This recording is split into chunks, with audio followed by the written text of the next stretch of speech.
bantu bacu meze mute? Ubu noneho tubazanira inkuru ivuga ko abantu batangiye kurenga ku mabwiriza yo kwirinda icyorezo cya korona.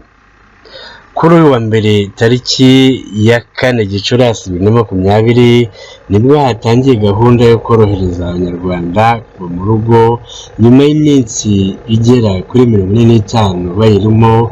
Gusa amwe mu mafoto yagaragaye bamwe mu bantu bari mu mubyigano ukabije ku mabisi.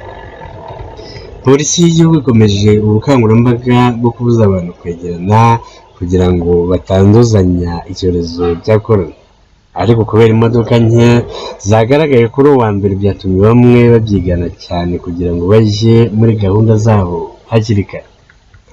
Abagenzi babyutse batega imodoka mu mujyi wa Kigali baravuga ko zabaye nke bigatuma haba umubyigano w'abantu ku murongo no ku miryango ya bisi nk'uko byagaragaye mu mafoto yakwirakwijwe ku mbuga nkoranyambaga.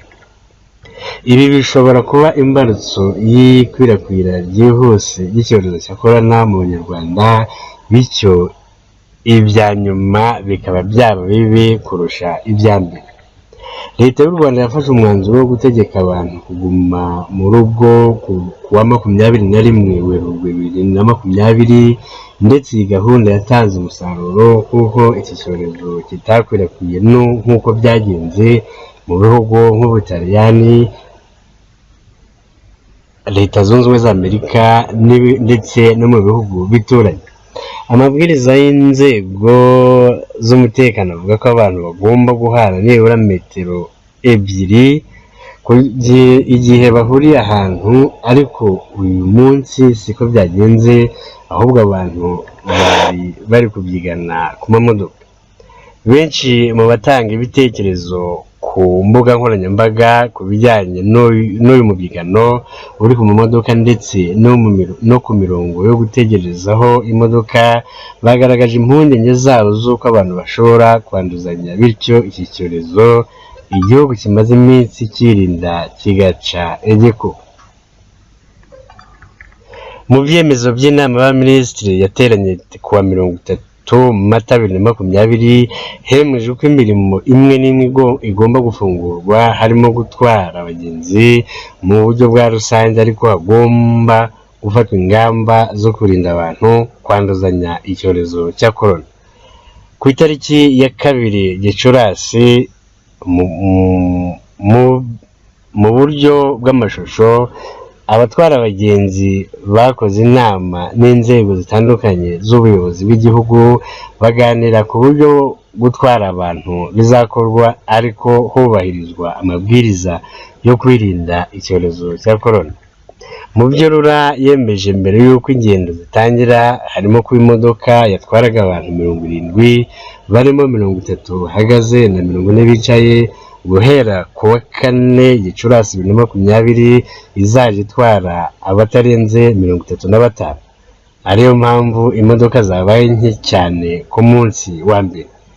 RURA yazamuye ibiciro kubera ko umubare w'abagenzi muto imodoka zigomba gutwara, bituma mu mujyi wa Kigali ibiciro byaravuye ku mafaranga 22 ku kilometero bikagera kuri 31.8, naho mu ntara byiyongera kuva ku mafaranga 21 ku kilometero bigera ku mafaranga 38.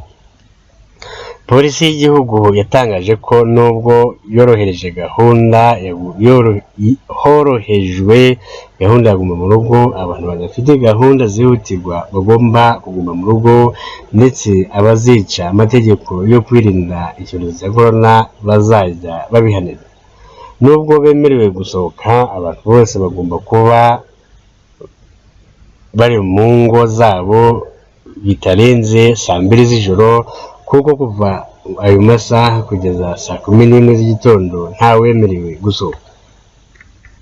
Leta ivuga ko izi ngamba nshya zizasubirwamo hashize iminsi 15 hashingiwe ku buryo ibintu byifashe. Mu Rwanda hamaze kuboneka abantu 259 banduye icyorezo cya corona, muri bo 124 barakize ntawe irahita. Ngaye ngo uko bigaragara birashoboka ko ibintu biraza gukosoka. Binyuriwe mu biganiro n'ubukangurambaga bikorwa n'inzego za leta n'iz'umutekano.